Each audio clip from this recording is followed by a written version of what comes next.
നമസ്കാരം. അപ്പൊ നമ്മൾ ഇന്നിവിടെ എത്തിയിരിക്കുന്ന ഒരു ഗ്രൂപ്പ് ഡിസ്കഷന് വേണ്ടിയിട്ടാണ്. അപ്പൊ നമ്മുടെ ഗ്രൂപ്പ് ഡിസ്കഷന്റെ ടോപ്പിക് എന്ന് പറയുന്നത് നമ്മളെല്ലാവരും ജീവിക്കുന്ന ഈ സൊസൈറ്റിയിൽ നമ്മളടക്കം നമ്മൾ പോലും അറിയാതെ ഇൻക്ലൂഡഡ് ആയി പോകുന്ന ഒരു ടോപ്പിക്കാണ്. അപ്പൊ ടോപ്പിക് എന്താണെന്ന് ചോദിച്ചു കഴിഞ്ഞാൽ റിലേഷൻഷിപ്പ് ട്രാൻസിഷനെ പറ്റിയിട്ടാണ്.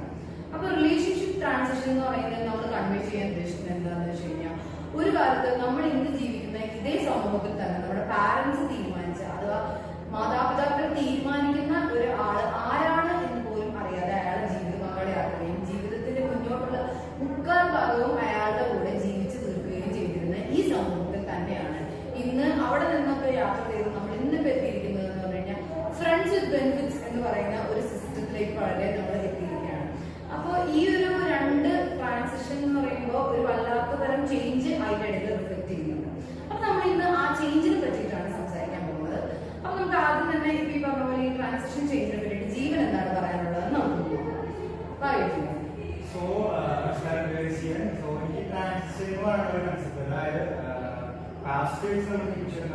കമ്പയർ ചെയ്യുകയെന്ന് വെച്ച് കഴിഞ്ഞാൽ അതിനോട് എനിക്ക് യോജിക്കാനുണ്ട്. പക്ഷെ എനിക്ക് പറയാനുള്ളത്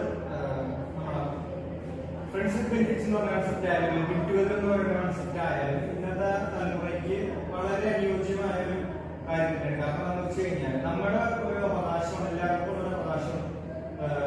നമുക്ക് ഇഷ്ടമുള്ളവരൊപ്പം ജീവിക്കാം, സ്നേഹിക്കാം, നമുക്ക് ഇഷ്ടമുള്ള ഒരു കാര്യം മറ്റുള്ളവർക്ക് ദോഷകരമാവാണ്ട് ചെയ്യാവുന്നത്.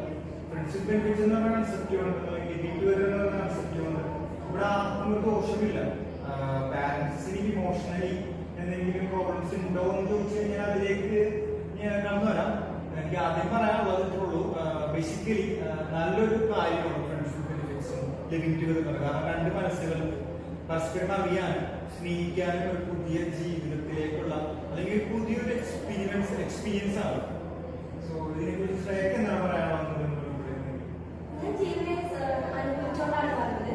കാരണം എന്താണെന്ന് വെച്ച് കഴിഞ്ഞാൽ നമ്മൾ ഇന്നത്തെ കാലത്ത് പണ്ട് കാലമല്ല ഇന്നത്തെ കാലത്ത് ജനറേഷൻ മാറി, കുട്ടിയുടെ ചിന്താഗതികൾ മാറി, എല്ലാ രീതിയിലും മാറ്റം സംഭവിച്ചുകൊണ്ടിരിക്കുകയാണ്.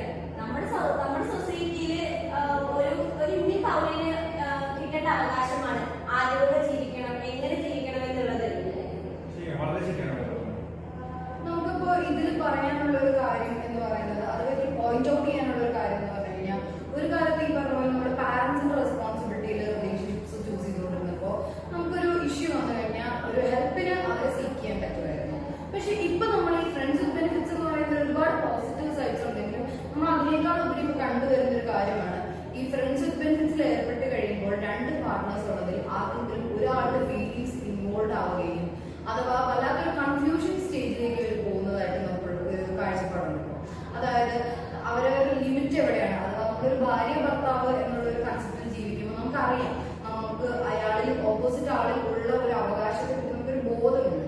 പക്ഷെ നമ്മൾ ഫ്രണ്ട്സ് വിത്ത് ബെനിഫിറ്റ്സ് എന്നൊക്കെ പറയുന്ന ഒരു കൺസെപ്റ്റിലേക്ക് വരുമ്പോൾ നമുക്ക് എവിടെയാണ് നമ്മുടെ ലിമിറ്റ്, അഥവാ ആ ഒരു ബന്ധത്തിന്റെ അടിത്തറ, അത് ആരുടെയും മുന്നിൽ നമുക്ക് ഇങ്ങനെ പറയാൻ, അഥവാ നമുക്ക് നമ്മുടേതാണ് അയാൾ എന്ന് പറഞ്ഞ് നമുക്ക് വെളിപ്പെടുത്താൻ പറ്റാത്ത രീതിയിലുള്ള ഒരു സാഹചര്യങ്ങൾ ഫേസ് ചെയ്യുന്നുണ്ട്. അപ്പോൾ വല്ലാതെ അവർ നമുക്ക് ഇമോഷൻസ് ഇൻവോൾവ് ആവുന്നത്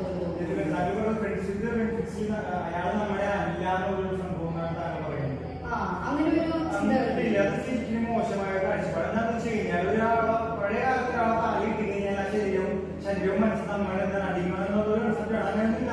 എന്ന് വെച്ച് കഴിഞ്ഞാൽ ഇപ്പോഴെ ഫ്രണ്ട്സ് വിത്ത് ബെനിഫിറ്റ്സ് അല്ലെങ്കിൽ ഇൻഡിവിജ്വൽ എന്ന കൺസെപ്റ്റ് അതൊരു ചിന്തകളാണ്. കാരണം പണ്ട് ഇപ്പൊ ഒരാള് വിവാഹം കഴിച്ചു കഴിഞ്ഞാൽ അയാൾ മറ്റൊരാൾ അവരുടെ ബന്ധത്തിനും ഇപ്പൊ ഞാൻ ഉദാഹരണം നമ്മുടെ മമ്മൂട്ടിയുടെ സിനിമയുണ്ടല്ലോ വിധേയനിൽ തന്നെ അദ്ദേഹം കല്യാണം കഴിച്ചിട്ട് എത്ര പേരുടെ കൂടെ അദ്ദേഹം അഭിനയത്തിനും ഒരു ഫ്യൂഡൽ ചിന്തയോടെ ചിന്തകളാണ് എല്ലാം മാറ്റുന്നത്.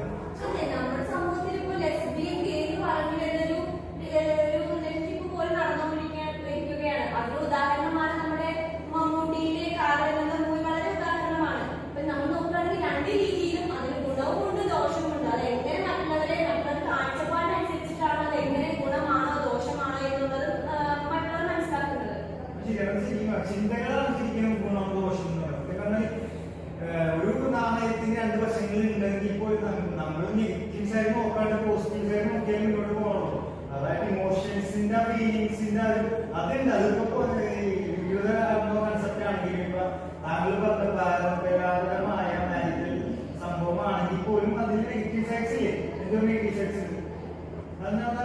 പക്ഷേ നമ്മളിപ്പോ കണ്ടുവരുന്ന ഒരു വിഷയം എന്ന് പറയുന്നത് രണ്ടുപേരിൽ നിന്നിട്ട് ഒരാൾ മാത്രം വികാരത്തിന് അടിമയാവുകയും മറ്റൊരാൾക്ക് വികാരങ്ങളില്ലാതെ വരുമ്പോഴും അവർ തമ്മിലുള്ള ഒരു ഫ്രണ്ട്ഷിപ്പ് പോലും അവിടെ നഷ്ടമായി രണ്ടുപേരും പിന്നീട് ഒരു വഴക്കിലൊക്കെ അവസാനിച്ചിട്ട് ഈ ബന്ധം പണ്ട് പറഞ്ഞ താങ്കൾ പറഞ്ഞ പാരമ്പര്യാഗത രീതിയിൽ എത്ര വിശ്വസ്തതയുടെ പാളിച്ചകളുണ്ട്.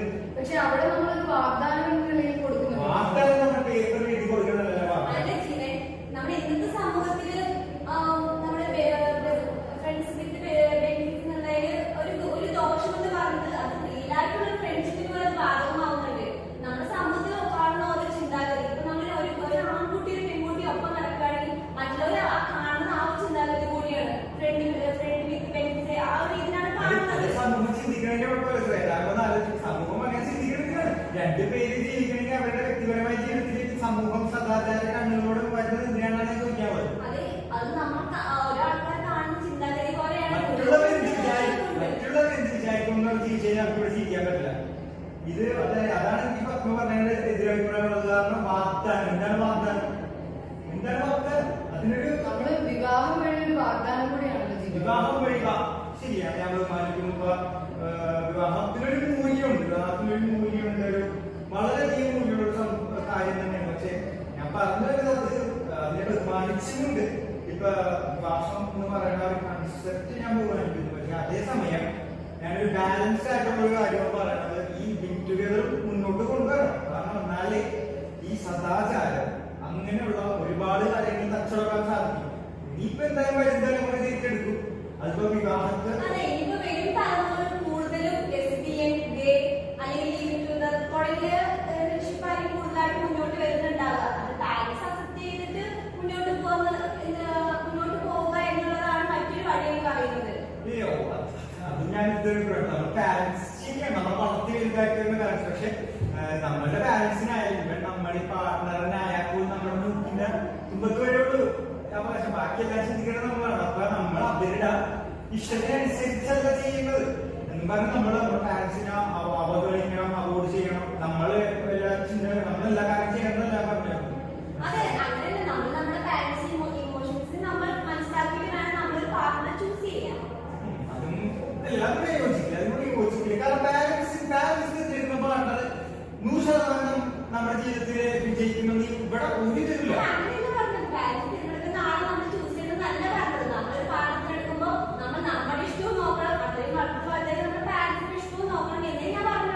ശരിയാണ്. ഞാൻ താങ്കൾ പറഞ്ഞ അഭിപ്രായത്തോട് ഞാൻ യോജിക്കുന്നു. പക്ഷെ താങ്കളുടെ അഭിപ്രായമാണ് എനിക്കത് യോജിക്കാൻ പറ്റില്ല. കാരണം എന്റെ അഭിപ്രായം അങ്ങനെയല്ല. കാരണം ഞാൻ ഒരു സ്നേഹിക്കുന്നുണ്ടെങ്കിൽ അത് എന്റെ ഇഷ്ടത്തിനനുസരിച്ചായിരിക്കും. ഈ പാരന്റ്സിനെ എതിർത്താൽ പോലും അത് എന്റെ ഇഷ്ടത്തിന് മാത്രമേ ഞാൻ മുന്നോട്ട് പോകുകയുള്ളൂ. അല്ല, പക്ഷെ നമ്മളിപ്പോ പറയുന്നത് എന്താണെന്ന് വെച്ച് കഴിഞ്ഞാൽ ഇപ്പോഴത്തെ ഈ ഒരു പുതിയ കൺസെപ്റ്റ് അതുപോലെ കാഷ്വൽ റിലേഷൻഷിപ്പ് എന്ന് പറയുമ്പോൾ അവിടെ ചിലപ്പോൾ രണ്ടുപേരിൽ നിന്നും ഒരാൾ അത് അക്സെപ്റ്റഡ് ആയിരിക്കും. അതായത് നമ്മൾ തമ്മിലൊരു ഇമോഷണലി ഉള്ള ഒരു അറ്റാച്ച്മെന്റ് ഉണ്ടാവുകയില്ല എന്നുള്ള ആ ഒരു സത്യമാണല്ലോ ഇതിന്റെ പിന്നിലുള്ളത്. അപ്പോൾ എന്തെങ്കിലും ഒരുപോലെ രണ്ടുപേർക്കും ഫീലിങ്സ് വരികയാണെങ്കിൽ മാത്രം അതൊരു മറ്റു തരത്തിലേക്കുള്ള ബന്ധത്തിലേക്ക് പോകാമെന്നുള്ള നമ്മൾ ഈ ഒരുമിച്ച് ഇമോഷൻസ് വരുന്നു, ബാക്കിയുള്ളവർക്ക് ഇമോഷൻസ് വരുന്നു. അങ്ങനെ നമ്മൾക്ക് കാത്തിരിക്കാൻ പറ്റുള്ളൂ. നമുക്ക് ഒരാളുടെ മനസ്സ് കുത്തി തുറന്ന് അയാളുടെ ഉള്ളിൽ എന്താണ് ഇമോഷൻസ് അല്ലെങ്കിൽ എന്താണ് ആ വ്യക്തി പ്രണയ ജീവിതത്തിൽ അല്ലെങ്കിൽ നമുക്ക് തരുന്ന വേണ്ടി നമുക്ക് ചെയ്യാൻ പറ്റില്ല. ഒരു വിശ്വാസം അതൊരു പോയിന്റ് നമുക്ക് നഷ്ടപ്പെടാണ്ടിരിക്കാം. അതിന് യാതൊരു പ്രസക്തിയുമില്ല. പക്ഷെ ജീവ നമ്മളിവിടെ കണ്ടുവരുന്ന ഒരു പ്രശ്നം എന്ന് പറഞ്ഞു കഴിഞ്ഞാൽ പൊതുവെ രണ്ടുപേരും ഒരാൾക്ക് ഇവിടെ ഒരുപാട് ഫീലിങ്സും ഇമോഷൻസും വരികയും എന്നാൽ ഓപ്പോസിറ്റ് ഉള്ള ആള് അതേസമയം ആ ആദ്യം റിലേഷൻഷിപ്പ് തുടങ്ങിയത് എന്ന് പറഞ്ഞിട്ടാണ്, അതായത് ഒരു ഇമോഷണൽ അറ്റാച്ച്മെന്റ് വേണ്ട എന്ന് പറഞ്ഞിട്ടുള്ള ആ വാക്കിൽ തന്നെ നിൽക്കുകയും ചെയ്യുമ്പോൾ ഓപ്പോസിറ്റ് ഉള്ള ഒരാളുടെ ഇമോഷൻ ഒരു വിഷയമാവുന്നില്ല എന്നാണ് നമ്മൾ ചോദിക്കുന്നത്.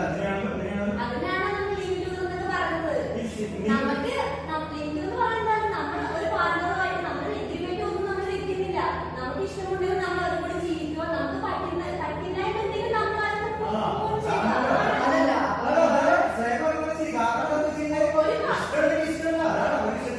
ഒരു പ്രായപൂർത്തിയായ ഒരു ഇന്ത്യൻ പൗരന് അവരുടെ സ്വന്തം ജീവിതം രജിസ്റ്റർ ചെയ്യാൻ.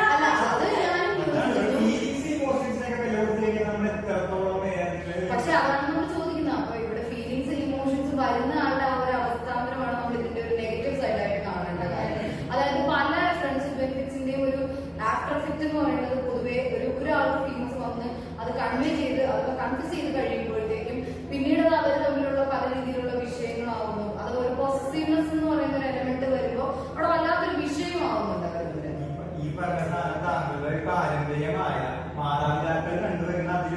പിടിച്ചു വരുന്ന ഈ വിവാഹം എന്ന് പറയുന്ന സംഭവത്തിൽ ജഡ്ജിമെന്റ് ഒപ്പിട്ടുണ്ടാക്കുന്ന വിവാഹം എന്ന് പറഞ്ഞ കൺസെപ്റ്റിലുണ്ട്. അത് നിങ്ങൾ ഇതിനെ കുറിച്ച് ആൾക്കാർ പരിശോധിക്കാതെ താങ്കൾക്ക് നമുക്ക് അവിടെ വിവാഹം കഴിച്ചിട്ട് അയാൾ മറ്റൊരു ബന്ധത്തിലേക്ക് പോവുകയാണെങ്കിൽ നമുക്ക് അവിടെ എവിടെയോ ചോദിക്കാനുള്ള ഒരു റൈറ്റ് ഉള്ളവരോ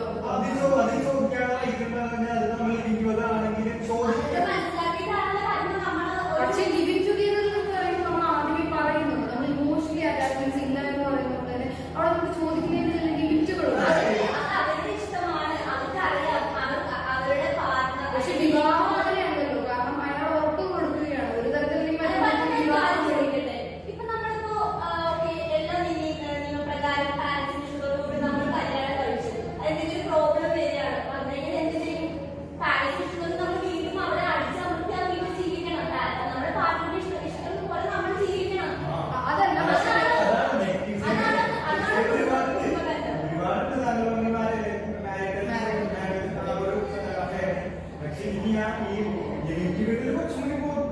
ഞാൻ പറയാം ഒരു ഉദാഹരണത്തിന്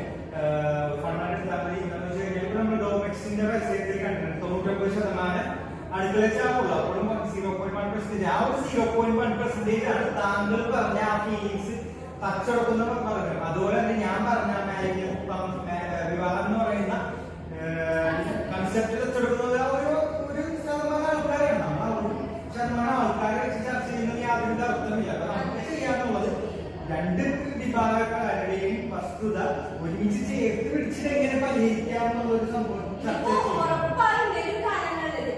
മാറിക്കൊണ്ടിരിക്കുകയാണ്. വരും കാണുന്നത് ഉറപ്പായിട്ടും ലെസ്ബിയൻ അല്ലെങ്കിൽ ഗേ അല്ലെങ്കിൽ ഒരു ബന്ധം മാത്രമേ നിലനിൽക്കുന്നുള്ളതാണ് എന്റെ കൺസെപ്റ്റ്. അതിൽ കുറെ ഗുണങ്ങളും ഉണ്ടാവും ദോഷങ്ങളും ഉണ്ടാവും. അത് ഓരോ പേഴ്സണെ അടിസ്ഥാനപ്പെടുത്തിയിട്ടാണ്, അത് ചിന്തകൾ വെച്ചിട്ടാണ് അത് ഗുണമാണ് ദോഷമാണ് മറ്റൊരു കൺസെപ്റ്റിലാണ് അത് ഗുണവും ദോഷമായി വരുന്നത്. ശരിയാണ്, വളരെ ശരിയാണ്. അതോടെ ഇപ്പൊ നമുക്കിത് അവസാനിക്കാന്നുള്ളത് നമ്മൾ എങ്ങനെ ഒന്ന് യൂണൈറ്റ് ആയിട്ട് കൂടി ചേർത്ത് പിടിച്ചിട്ട് എങ്ങനെ ചെയ്യാമെന്നുള്ളത് താങ്കളുടെ അവസാനമായിട്ട്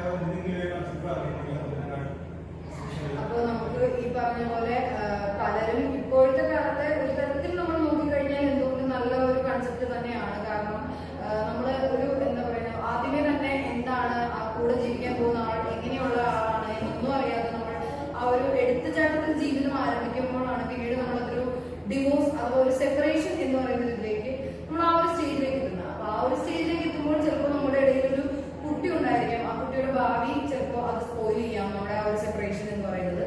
അപ്പോൾ അങ്ങനെ നോക്കുമ്പോൾ എന്തുകൊണ്ടും ഒരു തരത്തിൽ ഫ്രണ്ട്ഷിപ്പ് ബെനിഫിറ്റ്സ് അതുപോലെ കാഷ്വൽ റിലേഷൻഷിപ്പിന് ശേഷം നമ്മുടെ ഒപ്പം ജീവിക്കാൻ പോകുന്ന ആളെന്തെന്ന് അറിഞ്ഞതിന് ശേഷം ഒരു ജീവിതത്തിലേക്ക് കടക്കുന്നതാണ് നല്ലത്. എന്നാൽ അതേസമയം നമുക്കൊരു ദൂഷ്യവശം എന്ന രീതിയിൽ നമ്മൾ നോക്കുമ്പോൾ നമുക്ക് കണ്ടറിയാവുന്ന ഒരു കാര്യമാണ് ഈ പറഞ്ഞ പോലെ ഒരാളുടെ ഇമോഷൻസ് അവിടെ ഇൻവോൾവ് ആവുകയും അയാളും അല്ലാത്തൊരു വിഷമം അതൊരു ഡിപ്രഷൻ സ്റ്റേജിലേക്ക് പോവുകയും എന്നാൽ ഓപ്പോസിറ്റ് ഉള്ള ആൾ അയാൾ എന്ത് സിറ്റുവേഷനിലായിരുന്നു അവർ പോയിക്കൊണ്ടിരുന്നതെന്ന് അക്സെപ്റ്റ് ചെയ്യുകയും അയാൾ വളരെ പ്രാക്ടിക്കലായിട്ട് മൂവ് ഓൺ ചെയ്യുകയും ചെയ്യുന്നു എന്ന് പറയുന്നത് കുറച്ചധികം രണ്ടുപേരിൽ രണ്ട് രീതിയിൽ അഫക്ട് ചെയ്യുന്ന ഒരു കാര്യമാണ്. ഒരേ കാര്യത്തിന് വേണ്ടി നിന്നിട്ടും രണ്ടുപേരെയും രണ്ട് രീതിയിലാണ് അഫക്ട് ചെയ്യുന്നതെന്ന് പറയുന്നത് കുറച്ച് ബുദ്ധിമുട്ടുള്ള കാര്യമാണ്. എങ്കിലും ഈ പറഞ്ഞ പോലെ ഒരേ സമയം അതിന് ദൂഷ്യവശങ്ങളും നല്ല വശങ്ങളും ഉണ്ട്. അപ്പൊ ഇത്രയും നേരം നമുക്ക് വേണ്ടി ശ്രേയക്കും ജീവനും എല്ലാവരും പരസ്പരം ബഹുമാനത്തോടെ എല്ലാ റിലേഷനും എന്റെ വിശ്വാസത്തോടെ റിലേഷൻ താങ്കളുടെ വിശ്വാസത്തോടെ റിലേഷൻ താങ്കളുടെ റിലേഷനും എല്ലാം ഒരു പരസ്പര ബഹുമാനത്തോടെ മുന്നോട്ട് പോയി സംസ്കാരങ്ങൾ പിന്തുടരുന്ന സംസ്കാരങ്ങൾ പിന്തുടരാം. നീ അതിപ്പോ മാറുമ്പോ നമ്മള് എത്ര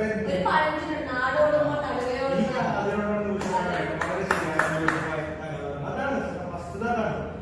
പക്ഷെ മറ്റുള്ളവർക്ക് ദോഷമില്ലാതെ സമാധാനപരമായ സ്നേഹത്തോടു കൂടി ജീവിക്കുക എന്നുള്ള നമ്മുടെ മനുഷ്യന്മാരുടെ കടമ. എല്ലാവരും സന്തോഷത്തോടെ ജീവിക്കട്ടെ എന്നാണ് പറഞ്ഞത്. അപ്പൊ എന്തായാലും ഇത്രയും സമയം നമുക്ക് വേണ്ടി തന്ന ജീവനും ശ്രേയക്കും നന്ദി.